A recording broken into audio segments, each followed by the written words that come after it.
ছেলেটা যদি পাইপ থেকে জল পড়া বন্ধ করতে পারে তাহলে এ পেয়ে যাবে 40,000 টাকা, কারণ এর বাবা একে চ্যালেঞ্জ করেছে তুই এই পাইপ থেকে জল পড়া বন্ধ করে দেখা, আমি তোকে 40,000 টাকা দেবো।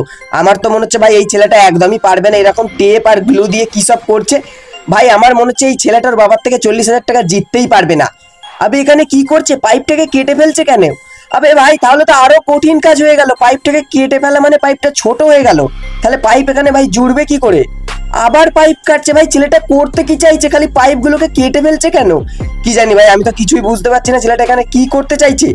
আবে ভাই ছেলেটাকে এখানে পাইপ জুড়তে বলেছে ওর বাবা, আর ছেলেটা খালি পাইপ কেটে ফেলছে। কি করে জুড়বে ভাই এই পাইপটা? ও আচ্ছা এর ভিতরে ঢুকিয়ে দিয়েছে, কিন্তু এখানে কি করছে ভাই, ড্রয়িং করছে নাকি লাল পেন্সিল দিয়ে, কি করছে? আবার কাটছে ভাই, খালি কাটছে আর গ্লু লাগাচ্ছে, এটাকে কি ওর ভিতরে ঢোকাবে নাকি?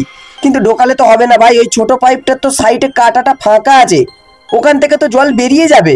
তাহলে এটাতে কি করছে, এটাতে আবার গ্লু লাগাচ্ছে, এটা এর ভিতরে ঝুলে তো হবে না ভাই, সাইডে তো ফাঁকা আছে, ওটা দিয়ে জল বেরিয়ে যাবে। হবে, হয়ে গেছে ভাই।